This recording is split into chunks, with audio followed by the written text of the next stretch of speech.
Good morning. It is Friday. It's the beginning of the weekend for rest. Man, I cannot wait. I cannot wait.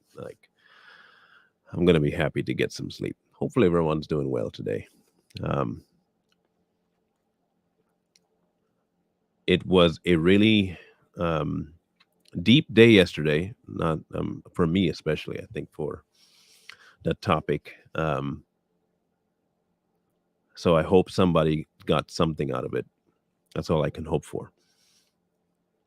Today, however, we're going to be talking about pride as the root of all things. Um, Normally, when people think about pride, they want to think of something big um, on either side. The pride of being, something good. I'm proud of what I did, or you're too proud and you did something bad. Um, but we rarely want to really whittle down pride in its raw form. We rarely want to do that. And so I kind of want to tackle that today. Um, Proverbs said that the pride goes before destruction and the haughty spirit before the fall, right? So, um, but what exactly is the extent of pride in our life, your life, my life? And is it really the one thing that's keeping us from really embracing a true walk? Um, the church has taken this stance on pride in multiple verses in the Bible, right? So we get verses like in Luke, and whoever exalts himself will be humbled, and he who humbles himself will be exalted, and the pride of your heart has deceived you, and you dwell in the cleft of the rock. They have a whole bunch of platitudes, I want to call them. Yes, they're Bible verses, but hear me out. We take pride as I'm trying to find the best way to phrase this.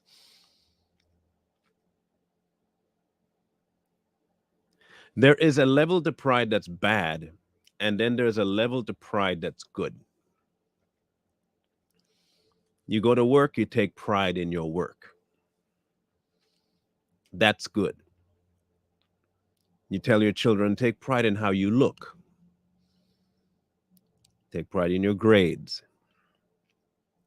We tell our friends, I'm really proud that I was able to overcome this and that and the other. I was facing a fear, and I was really proud that I was able to get over it.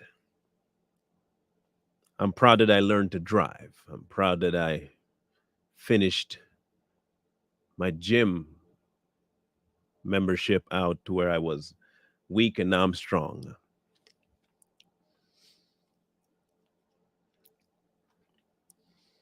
So here's a question. Okay, here's the question. What kind of pride should we have, if any? And is there a difference between pride and boasting, feeling accomplished, um, attaining something? Is that still a level of pride, or is pride, the way we see it, something that you can have a little bit of and be okay, but not too much because that's bad? Should we have any pride in anything? Or is it just a word? Or is it just something that you say, yeah, I'm proud of that. I'm really proud that I was able to, and I was proud. Is it just a word and we shouldn't read too much into it and it doesn't really affect my walk? And then on the flip side, are there things that we hate, but we take pride in?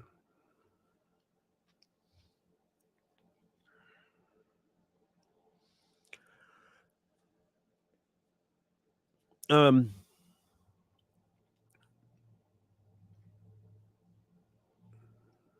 when I tried out for football, I was really proud of myself for finishing training and getting what I needed to get done to play football.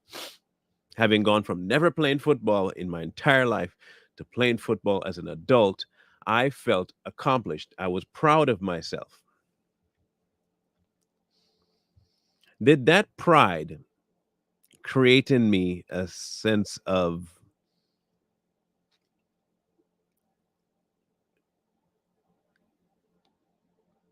overachieving to the point where I thought I was better than God? No, because it didn't really have anything to do with God. In my mind, it was just me conquering my body to do something I wanted to do.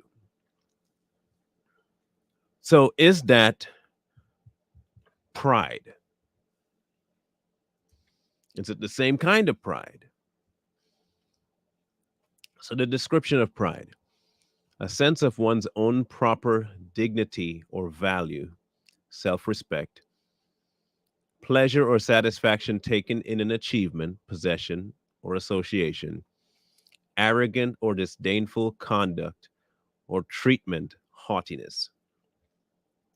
So, the gamut of pride is massive, right? There is a huge, huge spectrum of pride.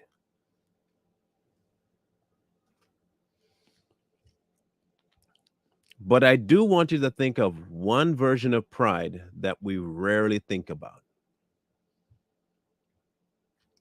I want you to think of this one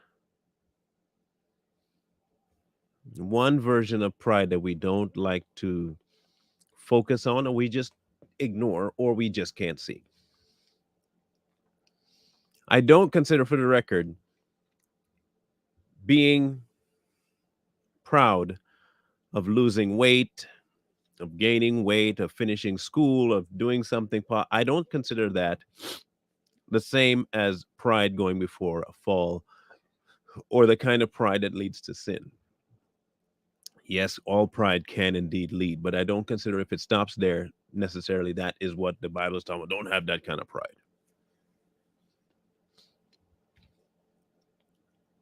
But I think the more dangerous one and is the less obvious one.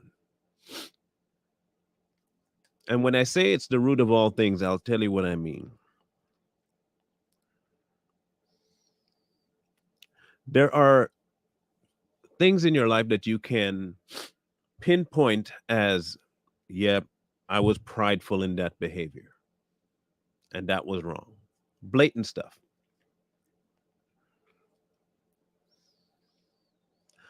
But the other thing that we don't want to touch is pride in our misconduct.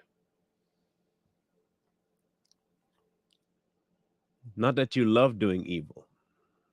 Listen carefully. How many of us, I'm guilty of this, okay? I had been. How many of you had been on the other side of salvation and say, man, I'm really, really messed up. I have so many things going against me. I don't think he will ever accept me.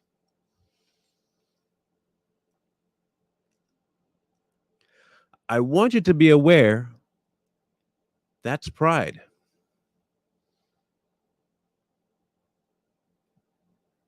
That's pride. That's the hidden side of pride.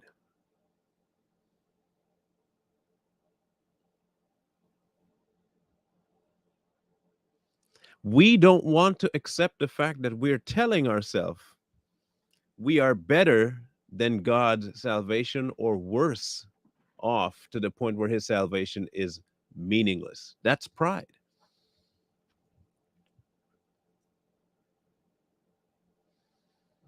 Every time you hold yourself above the salvation that God offers, you're prideful. And you may not see it as holding yourself above. What you're looking at is, oh man, you're thinking I'm depressed, and you're thinking, man, I don't think God will ever take me. And I'll never be enough. And that's pride.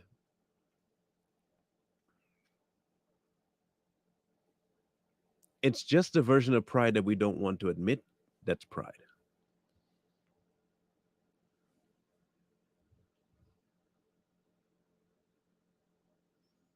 You may not want to call it that, but that's what it is. You consider, listen to this, you consider yourself so much out of the reach of salvation that you are beyond the reach of God. And if you're beyond the reach of God, what do you think causes someone to think like that? You'll say, oh, that's just self hate. Really? Is that what you call it? Self hate? If you really hated yourself, you'd realize why you'd need to die. If you really hated yourself and the sin you're doing, you would see the relevancy of dying to self. But you don't see it nearly enough to die to self. You see it enough to say, that's what I have, that's the problem I have, but not enough to hand it over. So then you like it. In a way, you are proud of having it. You are speaking as though it's a badge of honor to have your sin so great that not even God can reach it.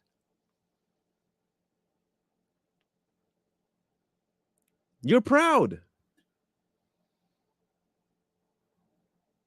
You are proud. The other side of pride that you have also is that you are not willing to give it up. God can't handle it, but you can? Really?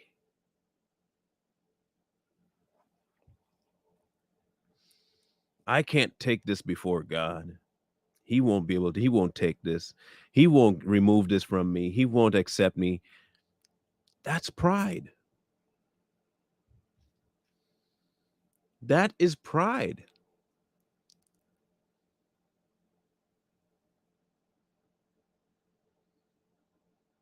You don't want to accept that though. You see, because for as long as we know, we have been told that pride is a sin, right? Pride is a sin. Listen to how they say it. Pride is a sin. And they'll tell you that the more haughty you are, that's the more sinful you are. Okay? Then they tell you you can boast in finding salvation. That pride is okay. You're not proud of the the God that saved you. You're proud of salvation. This is where I'm going to start upsetting some. Okay? There are many Christians that have pride in their decision to follow God.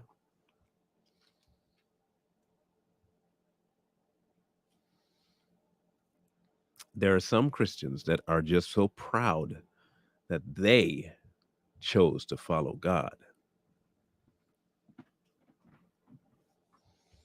And then there are some that are too proud to follow God because their sin is so great.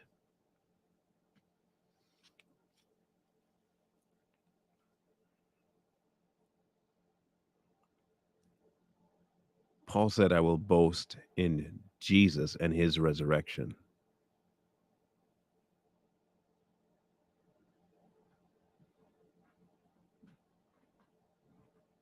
Not in the fact that he was saved, not in the fact that he was saved. He was boasting in Jesus's act, not his own. There is a massive problem today in the body that we want to own salvation as this thing I did. I am saved. Now I can be joyful that I'm saved. And my joy is coming because I boast in the fact that Jesus saved me. I'm not boasting in the fact that I'm saved. We Christians fall into this little pocket that we say, I'm saved, and now, man, I am, and I am, and I am. Instead of he saved me, he saved me, he saved me. Then on the flip side, when you don't want to come to God, you are boasting in the fact that your sin is too great for the God of the universe. You are saying that what you possess so outweighs his grace that there is zero way you can see yourself being forgiven of it. That's pride.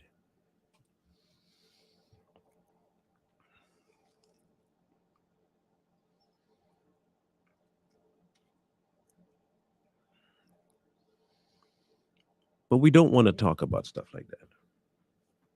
That seems to be too iffy.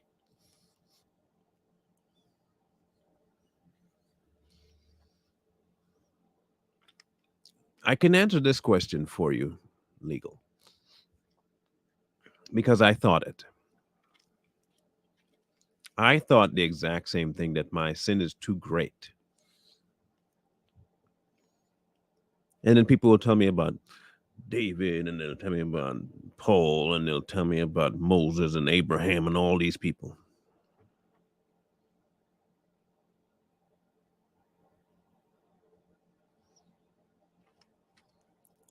But I was proud of the fact that I was so much in sin that I couldn't be saved. Didn't matter what the level of my sin was. Heck, I could have been just in let's just say on a human level, my only sin was I lied. Now, let's just say that was my only sin. But I held on to it as though he couldn't save me. I am in essence telling God that his salvation is inadequate to my sin.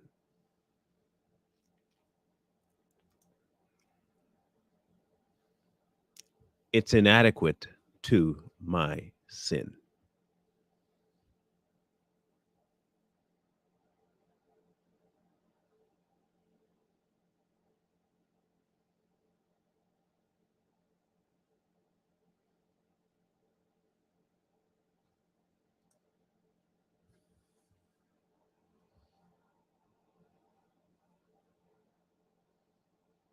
Now,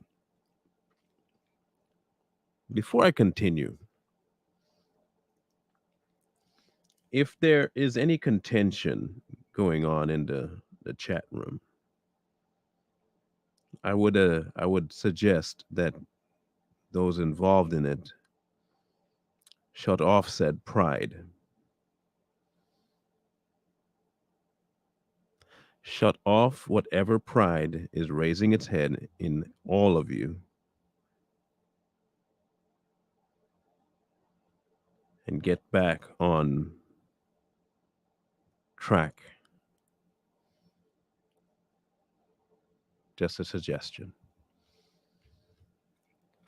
Just a suggestion. Um, the church has made pride a thing of scorn, while at the same time making it a thing of, oddly enough, pride.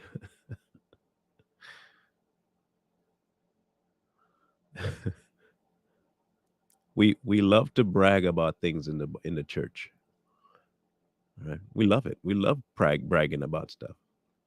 We have a lot of members. We have a great congregation. We have a great ministry program. We have this, we have that. Our youth program is amazing. It's the best in town. Your youth program? Do you see the problem of isolating pride to a sin for sinners and on the egregious level, but not attributing pride to the thing that can actually destroy the body? Your congregation, your youth group, your programs, our outreach.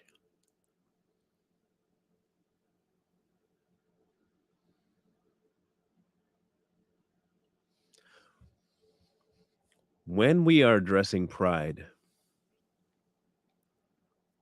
we have to address it fully.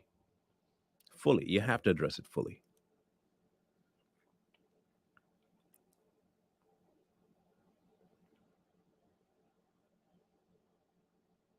We have, and I know I'm going to get, I'm telling you now, I can probably take screenshots of it when it does show up. I'm going to get a statement saying, but you're prideful when you berate people and cut them down and scream at them. That's pride.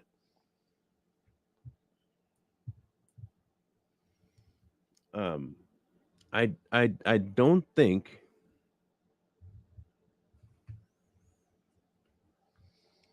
um, people have made a point of listening to the precursor.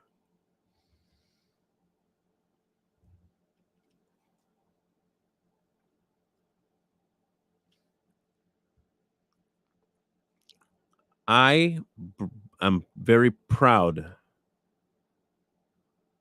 of one thing, very only one thing,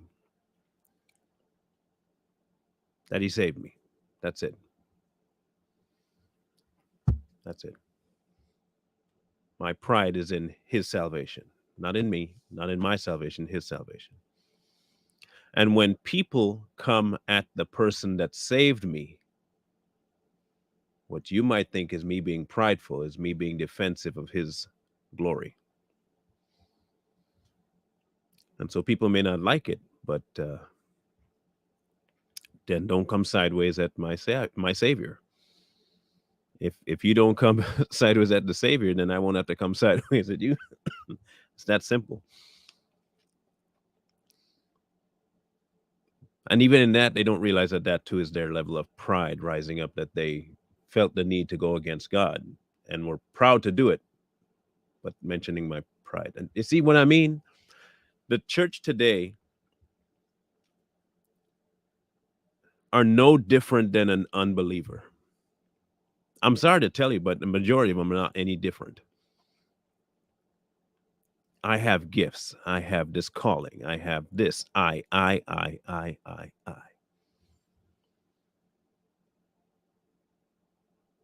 I am a preacher of this church here. I attend this body and they are amazing.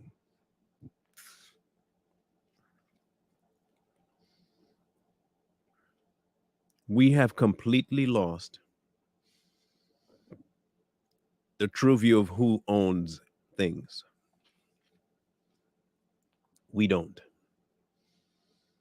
It is not your youth program. It's not your outreach program.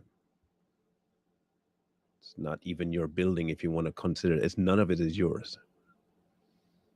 So what pride can you possibly take in the things that you have versus the person that gave it to you? Now, if you are bragging about the person that gave you all these things, that's fine. Because he is worthy of being bragged about, completely worthy of being bragged about.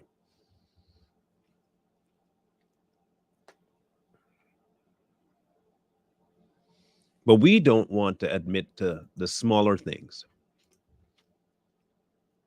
That the thing we look at, mostly our sin, that we hold on to, that we say we can't seem to shake, that is a huge vice, I've struggled with this for years. I keep fighting these demons. I can't seem to shake this one sin. It is just so hard.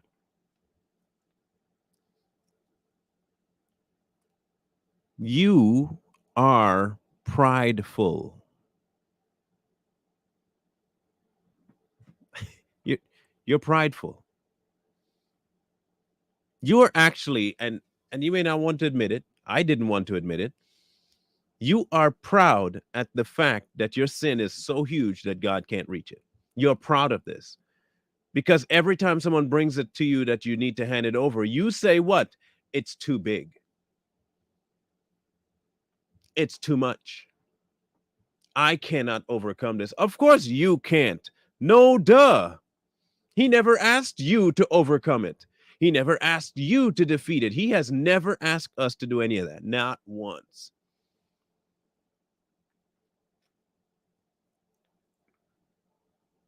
Do you see how we now have placed a whole different viewpoint about our sin? It's too much for God, but we don't consider that pride because I'm not happy with it. I want it gone. Well, if you want it gone, hand it over. Like, what? If you want it gone, hand it over. So what's possibly keeping you from handing it over? Let's ask that question. What could possibly be keeping you from handing over that one main vice? You're proud of it.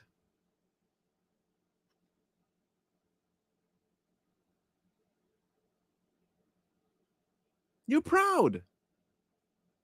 You are content to keep it because in your mind, whether you admit this or not, you are greater than God because you can handle it, but not him.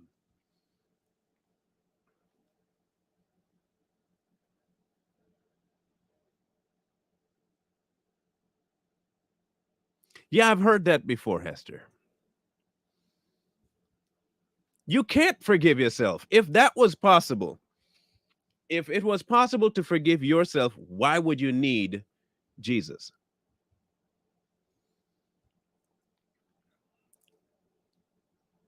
If you could forgive yourself, why would you need Jesus?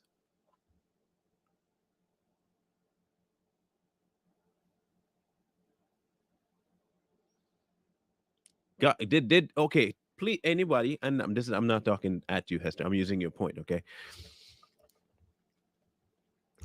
if my life is so trash and I'm ruined and I'm destined for hell,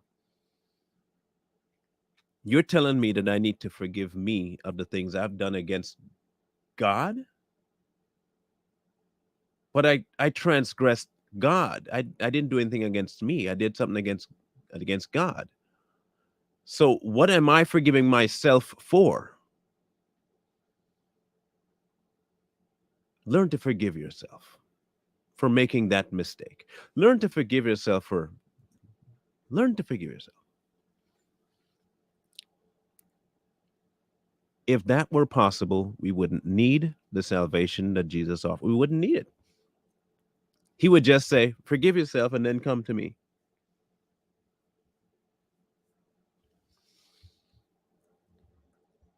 But you see, that same idea of forgiving yourself is no different, literally no different, than saying God can't forgive.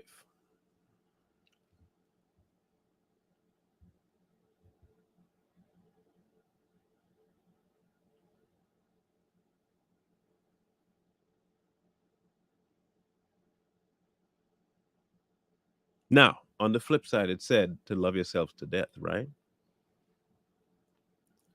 If I truly saw me the way God saw me,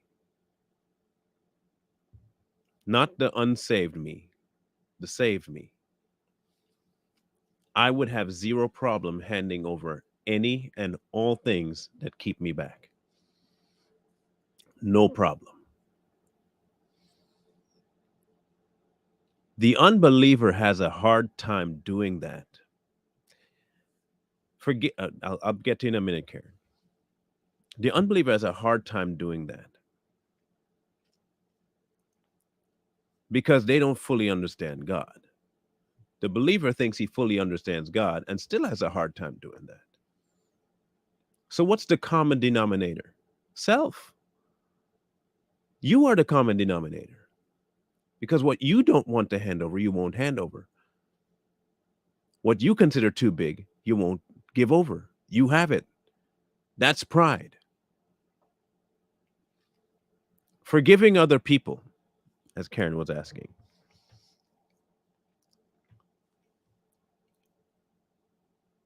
is easy. Listen carefully, is easy when you have fully grasped what you were forgiven of. Forgiving others becomes easy when you see what you've been forgiven of.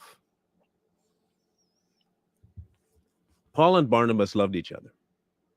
They had a rift and they each went their separate ways. Neither one of them stopped doing the ministry. But they also understood that the human personality that one possessed versus the other were not fully compatible. It wasn't about hate, it wasn't about disdain, it wasn't about pride or anything like that. They just did not clash properly. They parted ways. There are some people that minister different to other people. They're not like, take myself, for instance. My delivery is not for everyone. My delivery will not be accepted by everyone. My delivery will be seen as too harsh, um, too blunt. Why don't you hug people some a little bit with your words instead of slap them across the fence? It's not for everyone. The same way Peter and John were not the same people, but they had the exact same mission. John stood there, Peter cut an ear off. The disciples were in the boat, Peter's asked to jump out and go walk on it. Here am I, send me. And then you have others that say, I can't go. Same mission.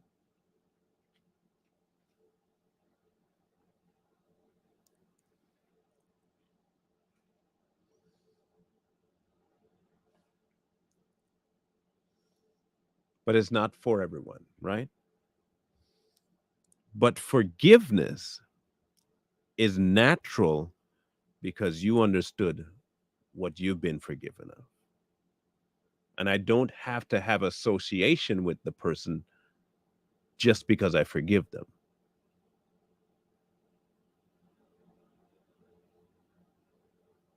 If God brings them back into your circle, he brings them back into your circle. If he doesn't bring them back into your circle, he doesn't bring them back into your circle. But you have to trust him for that. You have to trust him for that.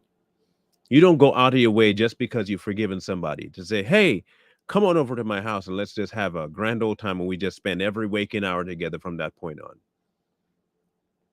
Because remember this, just because you've forgiven someone does not mean that they're not still toxic to you. I could forgive all my friends for introducing me to pornography. I could forgive my friends for that. That does not then mean I get to go hang out with them while they're doing the same thing that they encourage me to do that caused me to fall. That would be stupid of me. That would be dumb.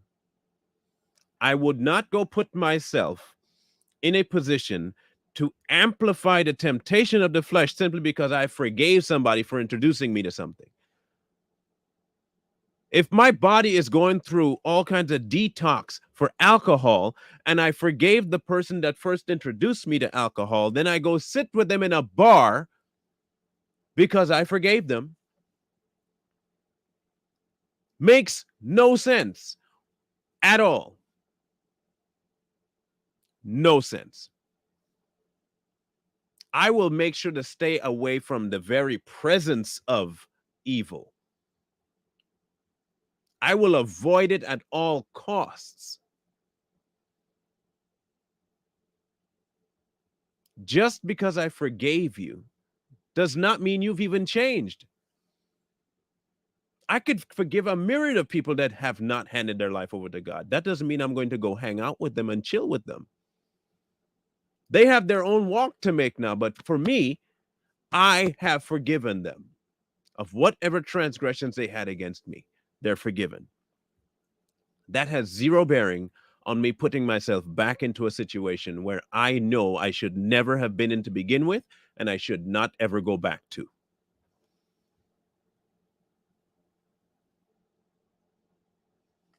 Forgiveness is not a license to re-engage in your old life.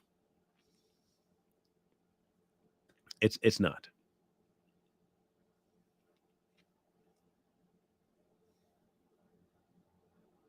That would be dumb. That would be folly.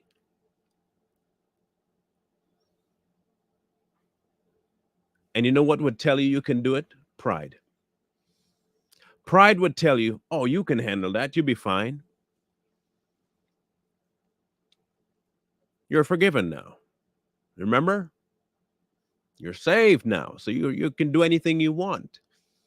How stupid is it? Listen, and I'm using the word specifically stupid. If I get saved from a vice, if I have died to self, why would I listen carefully? People will say, well, you shouldn't be falling for anything because now you can handle anything. You've been freed from it, remember? If I have been freed through my death and then entering into Christ's life, why would I go back to my sin just to test my salvation?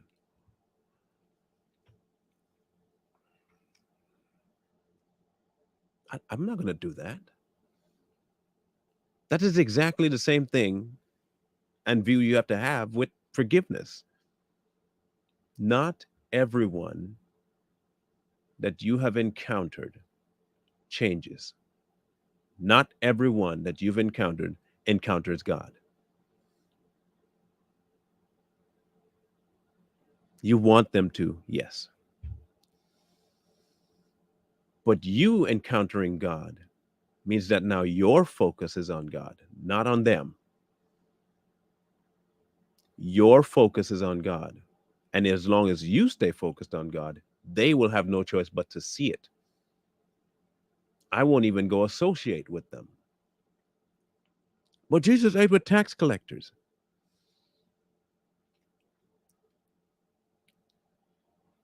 If God sends me to sit with people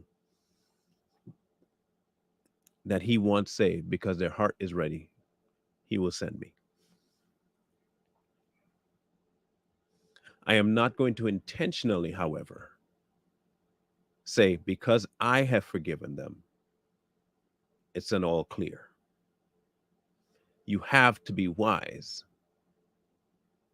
You have to be wise. Suppose the only place they want to hang out with you is in a strip club, and the only way they'll talk to you is if you witness them having sex. You're going to tell me because you forgave them that that's okay because that's the only time you can hang out with them. And don't tell me it's a far stretch. There are tons of people I've forgiven that have drinking problems. I'm not going to go hang around them while they're being drunk. That's condoning their behavior. I could teach them way more by saying, nah, as long as you're in that lifestyle, bro, I can't be around that. I can dictate things by saying, if you're not going to come with me to this location where I know I'm going to still be fed by God, we can't hang out.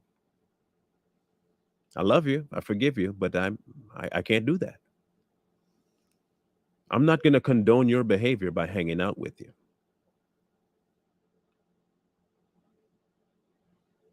I'm not going to do that.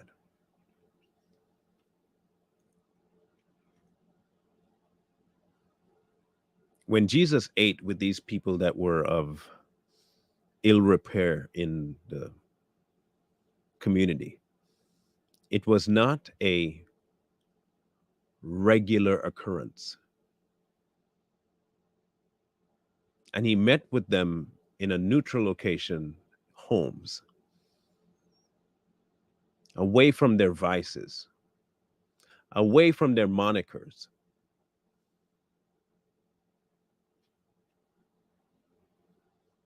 And he never left them without imparting something to them.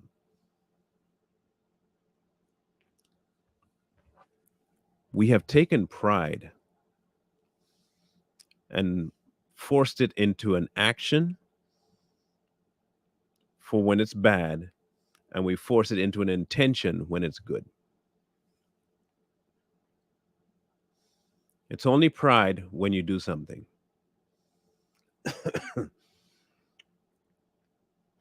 It's only bad pride when you do something.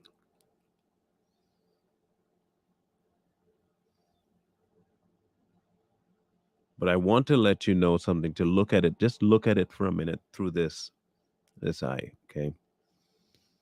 If there is a sin that you're holding on to and wonder why your walk is not going the way it should go, and you don't think that you're practicing it because nobody knows, but it's the one thing you refuse to give up and let die, you're operating in pride. You're operating in pride. I hear people talk about my ministry and my ministry. It's not your ministry, it's his ministry. I don't have a ministry. I'm fulfilling his ministry, but I don't have a ministry. He may be using me to say what he wants to say. I don't possess it.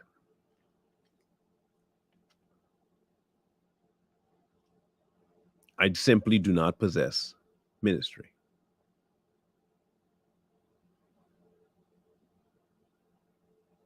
None of us possess the things he's given to us. It's his. He told us this when he gave that talent analogy.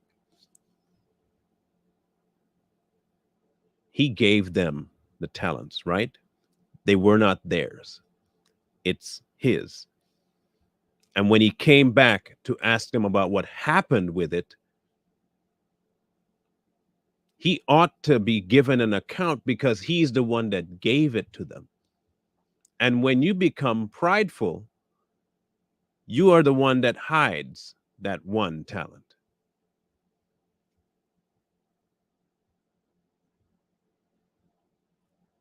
The others didn't do it because they were so great at investing. They did it because they knew their master. They increased the amount because of their master, not because of their skill set of investing. You even heard the weak one say, well, I knew that you're a master, a hard master, and you reap where you didn't sow. If you know that, why were you sitting on what he gave you? Very, yes, of course. That's of course. Of course.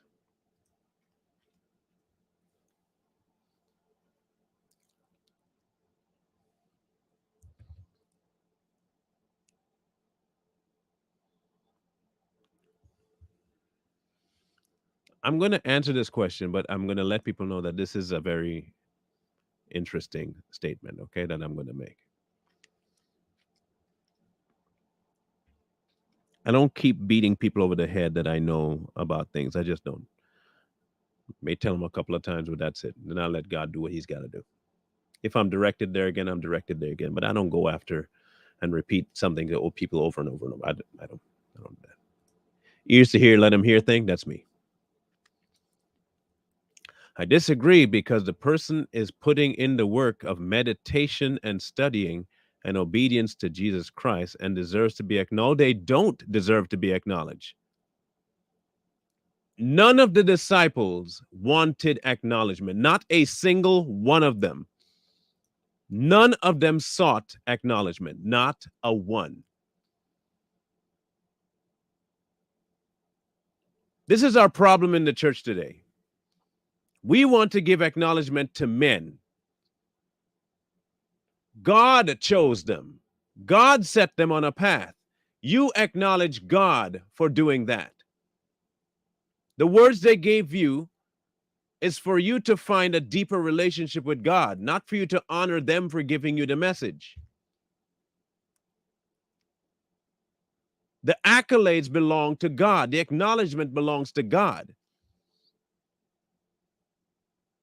When I drink a cup of coffee, I don't thank the cup for the kind of coffee it gave me.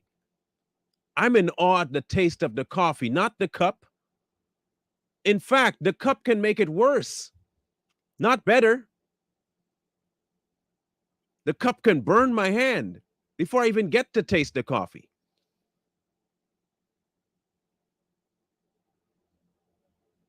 I am after the coffee. I'm not after the cup.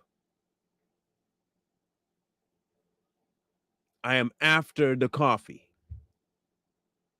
The coffee is what gets me through the day if I'm slow and tired.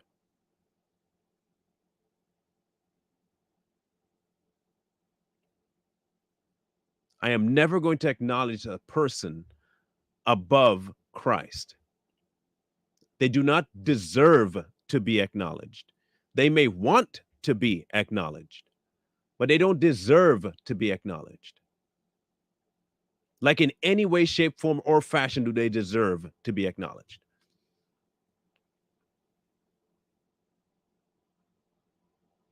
Every time an apostle or the disciples were even slightly beginning to be revered, they aimed people back to God every time. I am of Paul, I am of Apollos. Stop. He literally told people this. So why are you looking for acknowledgement? No man should be looking for acknowledgement, like in the least.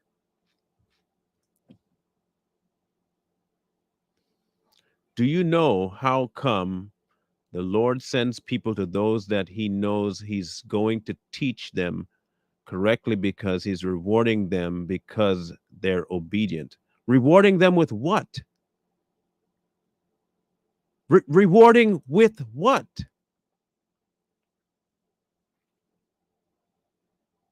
Our reward is not souls. Our reward is not getting people to listen. That's not my reward.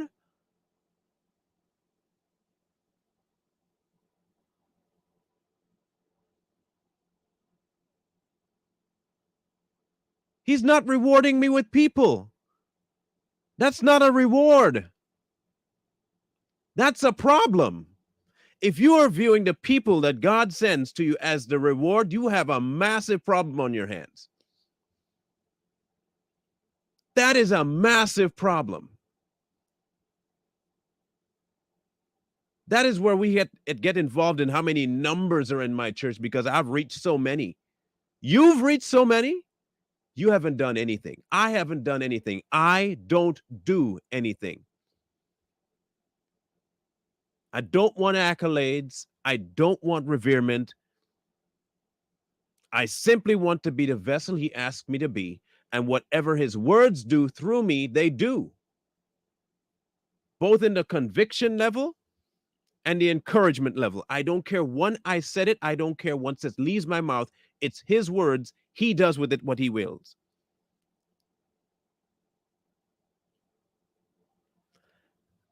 God acknowledges them. God acknowledges them. Get this through your head. Not man, God. He will call some great. He will. Not you, not me, not the congregation. He will. I am not looking for accolades from mankind. You are saying exactly what I'm saying, but saying it completely opposite.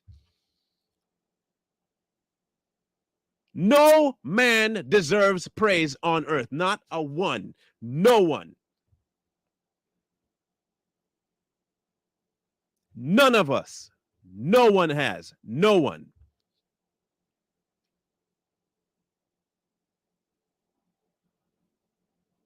You tell me where I said that, Charles. Tell me where I said that.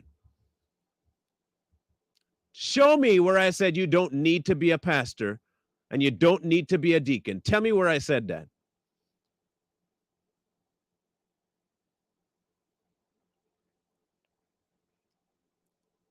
Please tell me where I said that.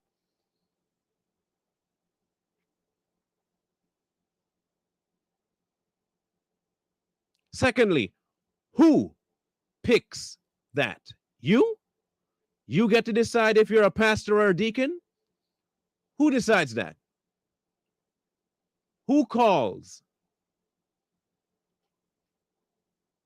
Some people just get up in the morning and say, I'm going to be a preacher. Then I'm going to go to seminary to learn how to be a preacher. You are looking for man's glory, not God's.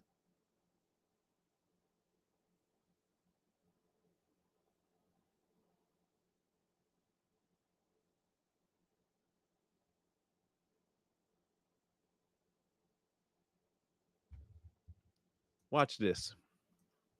3 days ago, you said that Gigi did not need to go to, I don't know who Gigi is, but need to go to men to study the Bible. They don't. You don't need to go to man to study the Bible.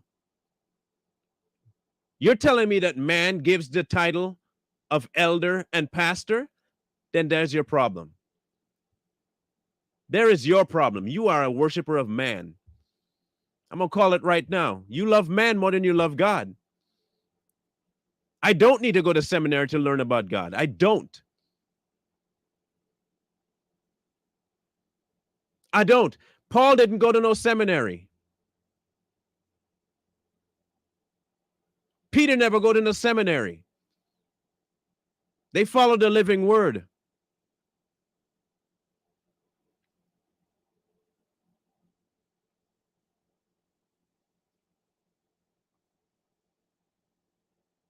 The Bible does not require a pastor. Show me where it says pastor in the Bible. Clearly deceived is what you are, is what you clearly are. Clearly deceived. I don't need man to teach me jack. It says so in the book. I don't.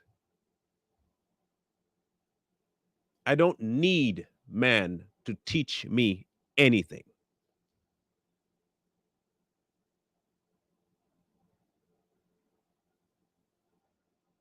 Either you believe the book or you don't.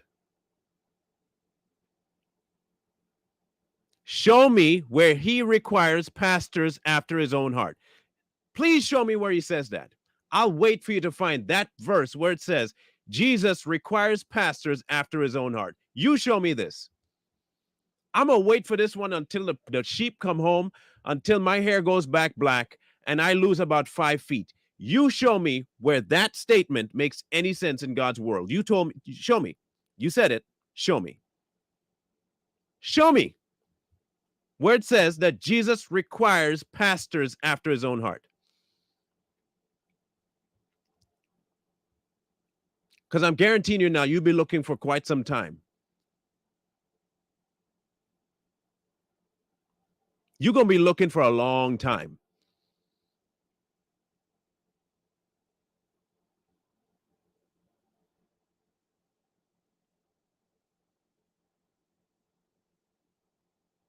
Show me.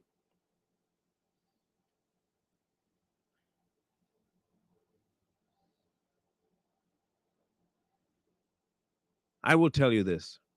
When God appoints you to some station, whatever his choosing is, it is his station you are fulfilling, not yours. The accolade doesn't start with you and it doesn't end with you. It goes straight to the person that appoints you. You're an emissary. And if your job isn't directing people to your leader, you are failing. And the majority of people that fail at this is because they decide that that's what they want to do, not what they've been called to do. It's what they want to do. Hence why they will look for the accolades and they will look for the reverement. They don't really want to follow God. They want people to follow them. You're trying to tell me that in Jeremiah 3:15, it says Jesus requires pastors after his own heart.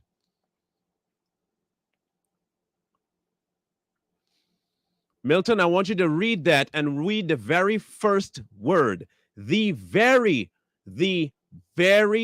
first word.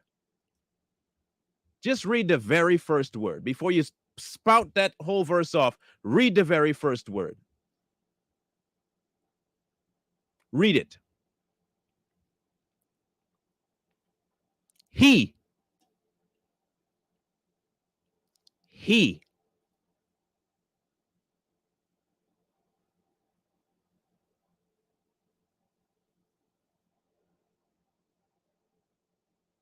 He. I don't want accolades. I don't want nobody to say, acknowledge me as a teacher. I don't want that. That is, and I've said that before on multiple occasions. If you have been following this channel for any length of time, you've heard me say it multiple times. Multiple times.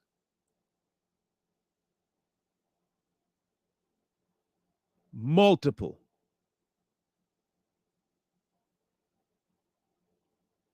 Especially when people say that you're a teacher. And I say, no, I'm doing what God sent me to do. That is all I'm doing. I just want to point people to him. Nothing else. I don't want people to call me something. I don't care what. Look, if you want to do it to yourself, for yourself, do it. I am just a vessel. That is all. Just a vessel. Just a vessel.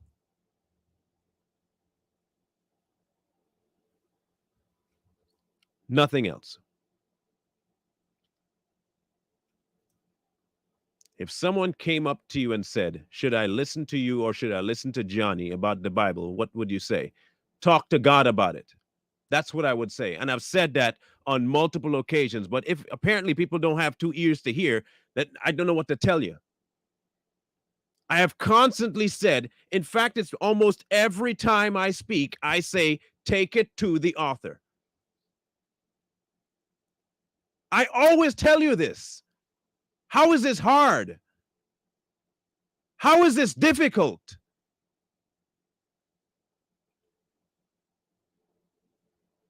I don't send you to some other pastor or a preacher or a priest. Talk to God. He left the door wide open for you to talk to him directly. My voice is only a voice to tell you to do that.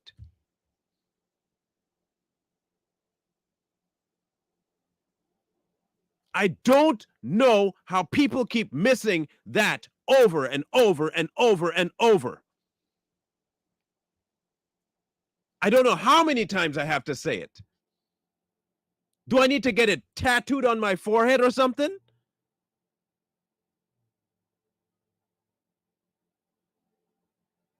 Do I need to have a plaque on my wall? Does my theme song have to say, take it to the author the entire time on repeat? Did Jesus die for me to come to you and tell you about me being called by him? No. He died for me to become closer to him and saved. And in so doing, he can use me to speak about him so others can do the same thing. Go talk to him. Go talk to him.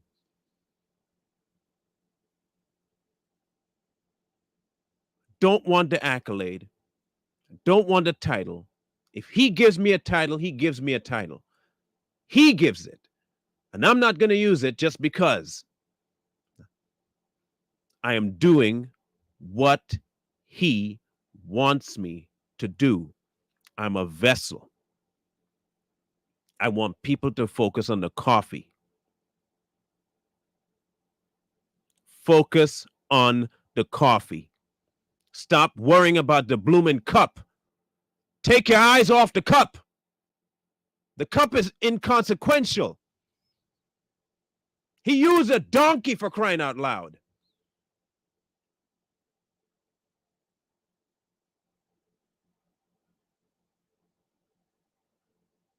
Stop focusing on the vessel.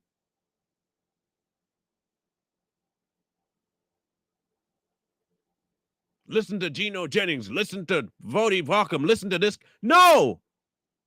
No. No.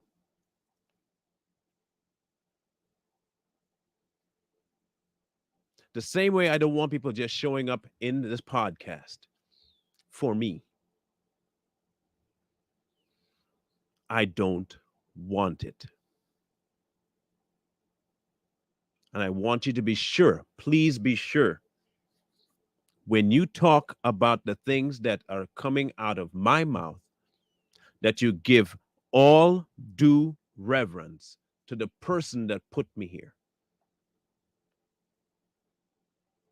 Understand, and I hope you people have been listening to me say this over and over and over. Do not put me on any sort of pedestal. He may be using the way I am and the person he's created now with my new birth to say things to people in a way that they may not have understood before in order to find him, not to listen to me, in order to find him. There's some people that water, some people that plant, some people that reap. The end result is for the harvester, for God. It's all about him. Whatever my delivery method is, if it's for your ear, it'll get through.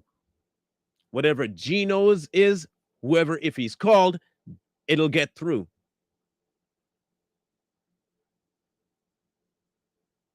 But I'm not focused on the fact that Geno said it. I don't care. I said it. I don't care.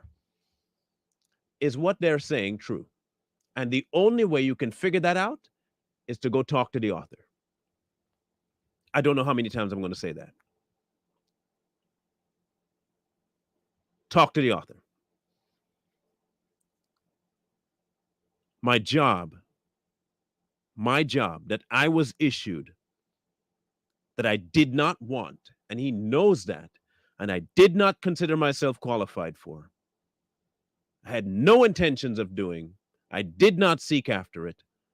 What he wanted done was to have people see him and come to him. Nothing else, no other agenda, no accolades, no titles, nothing.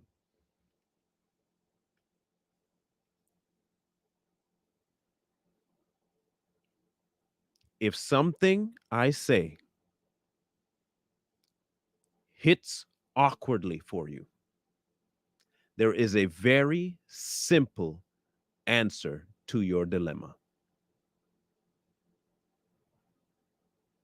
And the door is open through the blood of Jesus for you to go talk to your dad about it. You can easily go talk to Pop about it.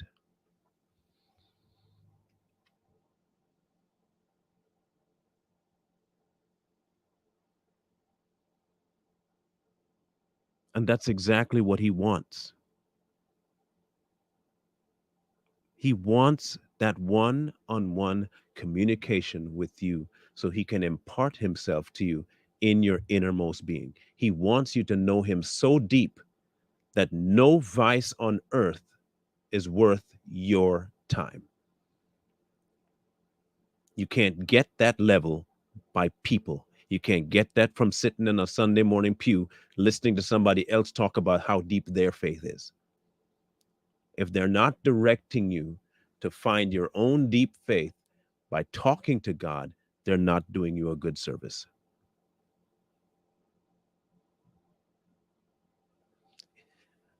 I'm convinced something about you, Charles. I'm dead on convinced about something about you. Call it judging all you want, but it's the same measure I want people to judge me by. So I'm going to do it. You are hell bent on what you get.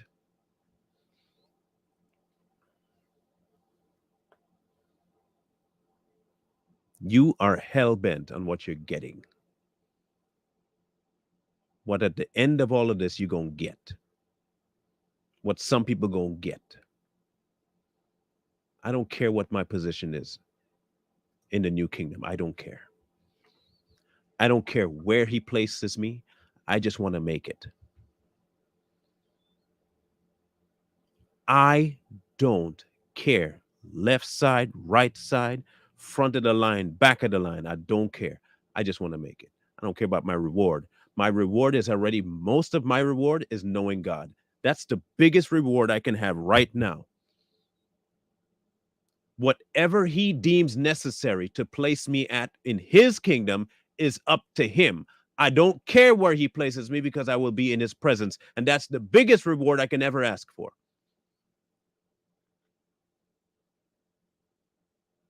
Which is why I'm not looking forward to anything and forward and forward and forward.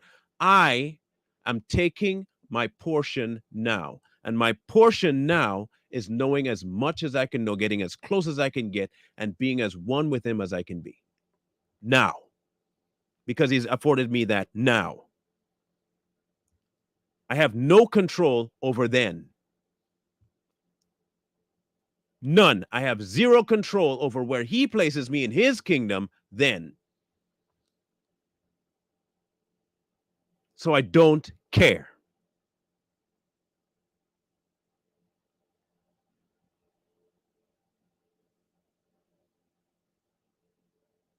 I don't care.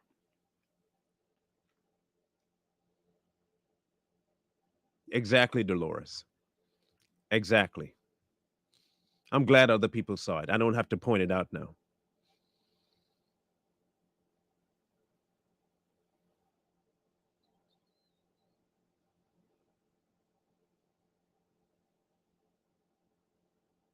I don't have to point it out. I keep saying this. I keep saying this. Every time God places something for me to speak about, he drops an example right in the show. He drops it right. Name one time he hasn't. Name one time when we talked about something meat that he hasn't dropped an example of it. You want to know how I get convinced that this is not of me? Do you want to know how I'm convinced that this is not of me? And it gives me even more drive to continue doing it the way he has me doing it. Is that every time there's a meat and potatoes informational piece dropped, there's an example of it. Every every time. Like without fail every time.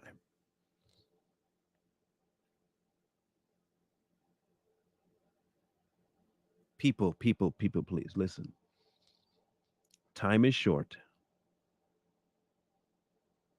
Time is short. And I don't just mean for the earth, I mean for you. Time is short. You have one major goal to accomplish while you are here, and that is knowing your Father. And He will give you directives the same way He gave His people and sent them out. If He has somewhere to send you, He will send you. And He will prep the field for you for whatever He's sending you to do, to do. You won't have to wonder, you won't have to worry, it'll be ready.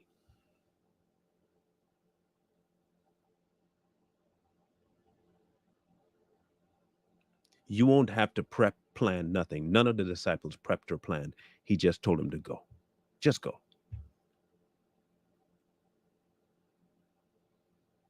If you are in a spot right now where you are unsure about what you have to talk to the dispatcher, go talk to God, bro. Go talk to God. I can't give you that direction. I can aim you. I can aim you and tell you where to go. I can show you where to go. I can't take you. I can't take you there. You have to willingly give it up. You have to willingly go to him. You have to do that. A preacher, teacher, whatever you want to call him, can only show you that they can't do anything more. That's why they don't deserve any accolades.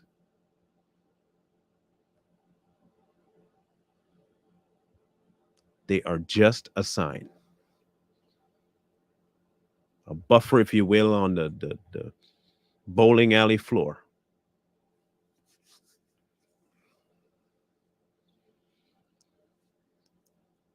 God set up a process for you. Okay? He set up a process. If you are a sinner, see your sinless, you're sinning, and see your place before him, see your worthlessness, and see you have nothing to offer him. When you've seen that and you see that he's asking that to be gone in order to accept his life, you do that. You take up his life and you follow his directives from then on. Plain, simple, as easy as it is. That's what you do. From the time that you've given your life to Christ, he's the one in charge of it now. And wherever he directs you, he directs you. Whatever he needs done and he needs you to do it, he'll send you to do it. If there is a chore that needs specifically you, he'll send you. If there's a skill set that he wants to give you, he'll give it to you.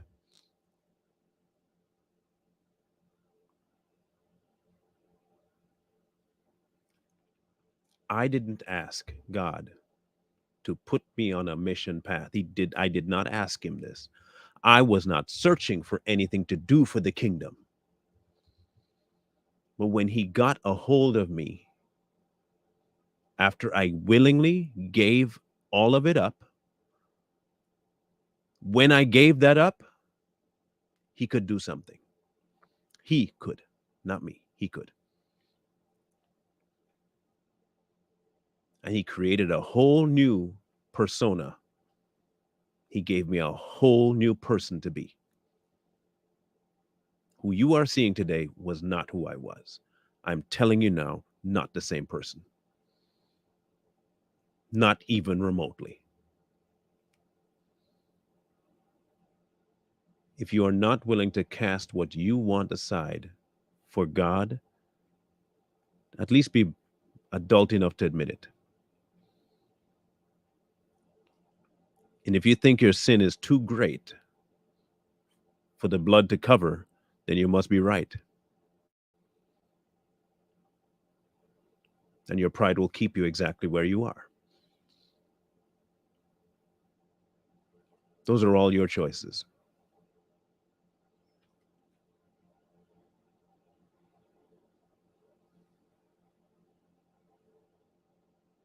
Those are all your choices.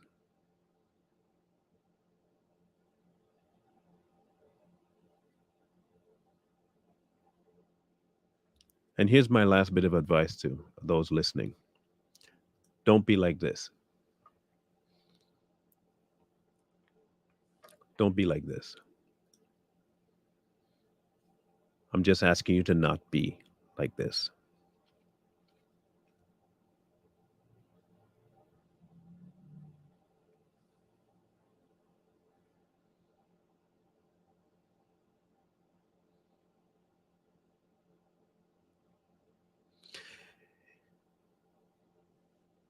Don't. Don't feel so special. He's calling everybody.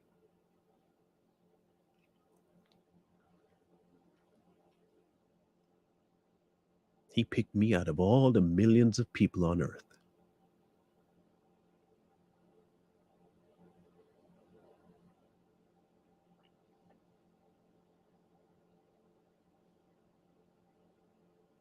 Don't be like that. He's calling you for a one on one relationship.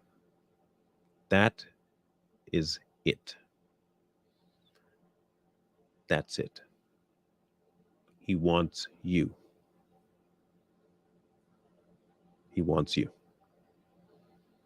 And he wants you to die to your old and to your crooked and to your prideful self and to live the life he has for you. And that life is not yours. It's not that life is not, oh, look, a million people. I'm going to give you that specifically. It's all him. When you enter into that life, it is his life. And he gives that to everyone. And while not everybody in his body has the same chore, it is not for me to decide where I get placed. He mentions this about the body. The toe can't say this about the arm, and the arm can't say this about the leg. People don't be like that. Wherever he's placed you, let him place you. Let him do what he's got to do.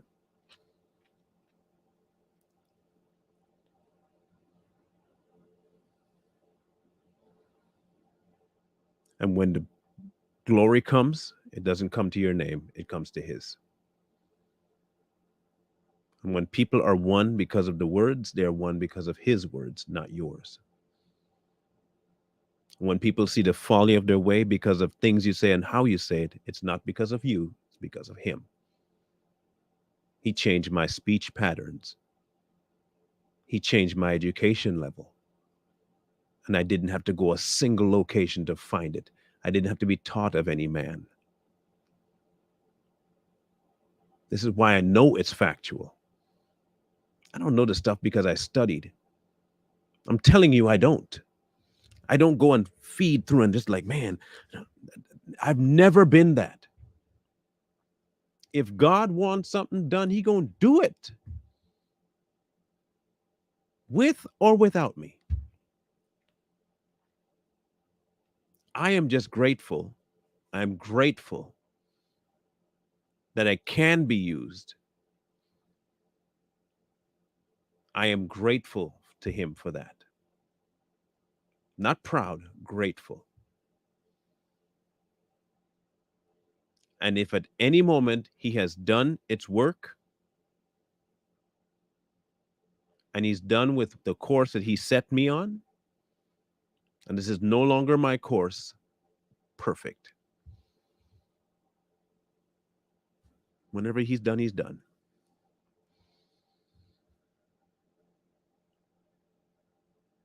I'm not going to retire from preaching and retire from being a minister.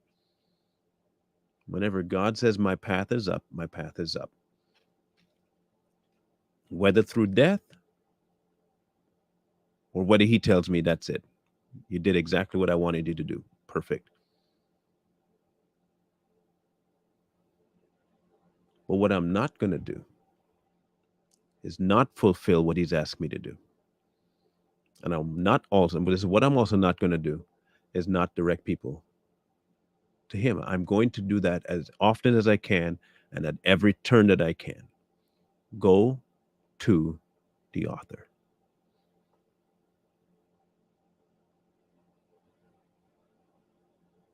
That's all he wants. Go to the author. He's the author and perfecter of your faith. And if that's the case, then nobody knows the path you have laid out for you better than him. And nobody knows who you're going to talk to and who you're going to reach better than him. And when you have that communion with him, you do nothing outside of his name. And you only direct people to him, not to you, not to your ministry, not to your church, to him. He is all. He is it. He's the final. come to my church. No, no, no. You won't say that.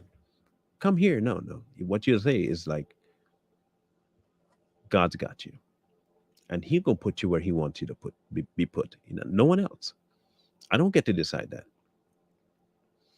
I don't know what another person's walk is. I don't know what their calling is. I do know one thing is that God wants to have a relationship with them, and that He's called me to direct them to Him. He's called you to direct people to Him. Everyone can do that. Every believer can do that. Every believer can do that.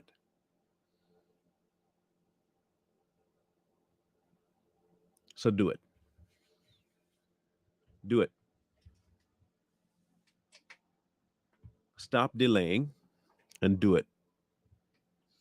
If you're hearing Him tell you you need to drop something, drop it. Unless, of course, you believe that your sin is better than God, then by all means follow what you want.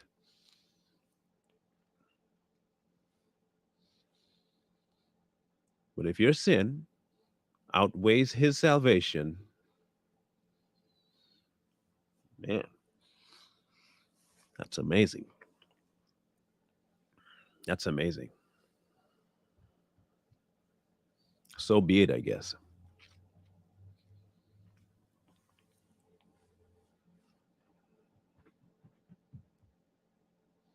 Yeah, it's not, Brenda. It's not that complicated. We want to complicate God for our own benefit. We want to complicate Him, so we can say at the end of time that it was too difficult. It was too difficult to follow God. I mean, look at all the stuff you wanted me to do. Look at, man. I mean, do you understand how hard it was for me to drop this sin? Do you realize how? Do you realize? Do you realize? No, He realizes how easy it is, but your pride is keeping it very difficult.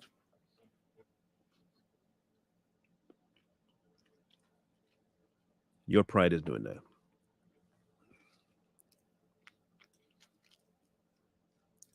But if that's what you want, that's the level of belief you want to have in God, man. Feel free.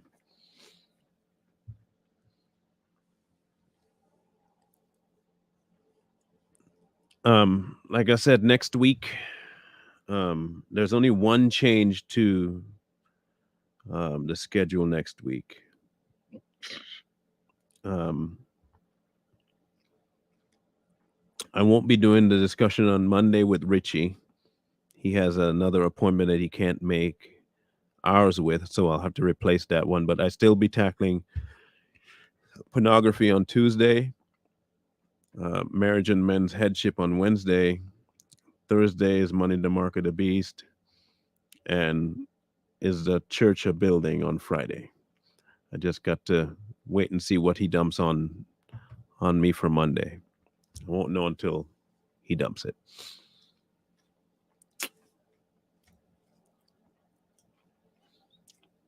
Um, I'm not saying that the church is something you should leave. You can't leave His body. You get what I mean? The church is His body. They're functioning people that say we are the church, and they have nothing to do with Him. They're not the body. When you have taken on your role as a child of God, you're part of His body. That's what you are. It's not where you attend. It's not who you associate with. You are automatically a part of the body. You are the church at that point. Who you associate with after that point should be up to Him. Where He places you. You don't go hunting. Oh, I like the way that pastor sounds. Well, I like that, and I like that. That's usually how we pick it anyway. It's what we like, what we feel comfortable with. Very rarely do we go to a building and say, this feels so uncomfortable. I like it. Are we saying something I disagree with? I'm going to stay here. We go listening for what our ears want to hear and what our bodies want to feel. You've been born again, then you're part of his body. And from that point on, you listen to his directives of what to do. Plain, simple, easy peasy. It's not difficult. It's not difficult.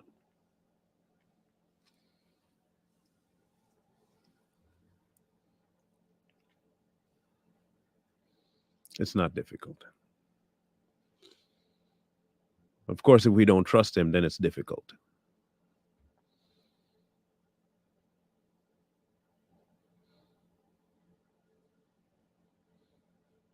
Um,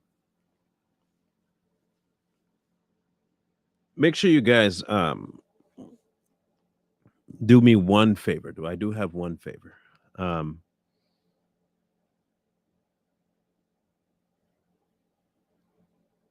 in any of your interactions with people that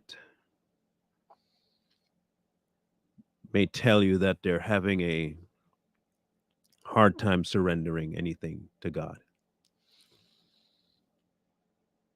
um, I suggest you ask them one very simple question. And if it's yourself, then ask yourself the question: why is God and who he is not enough to give up who you are?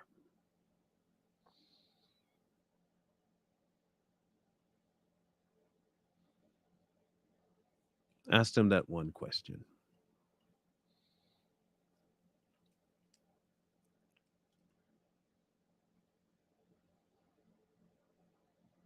Okay?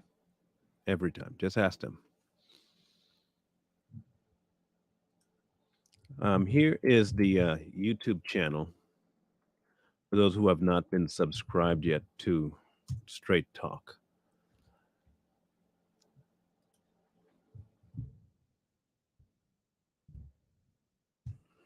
Grab it real quick.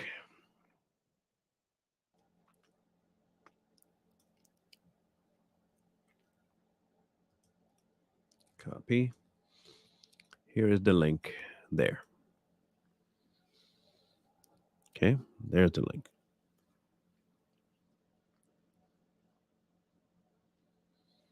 Please understand, and please make sure you get this.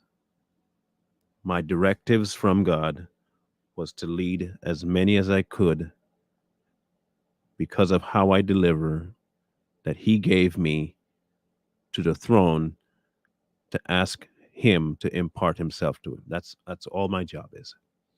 I have a very clear directive. Very, very clear directive. This is not because I grew up learning stuff. The things I'm telling you is not from me.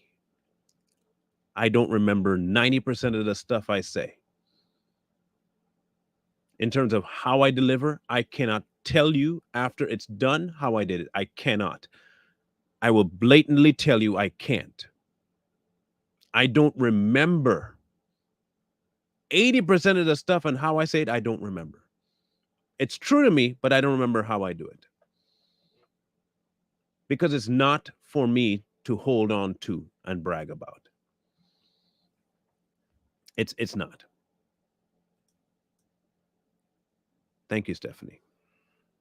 I don't, and I'm happy about that. I really am because it's reassurance for me that I'm not the one doing it. That's a big thing. And I'm not the one doing it. I don't want to be the one doing it. I don't want it. I don't want that. I want to take that step. But please talk to the author, get to know him intimately, and show others that that's the way. That's it. We'll see you guys. We are having Too Strong tonight. Last night we had a little bit of an issue, and so I apologize for that. But we will be back on tonight. The show is up and ready. Um, And we'll see you there on Too Strong tonight. Um, my email is straighttalkmb@outlook.com.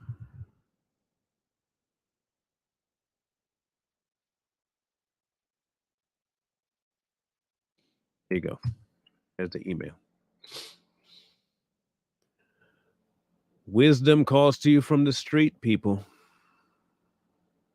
Please, please, please go find wisdom. Peace. Hold tight the dreams, for if dreams die, rely on yourself and know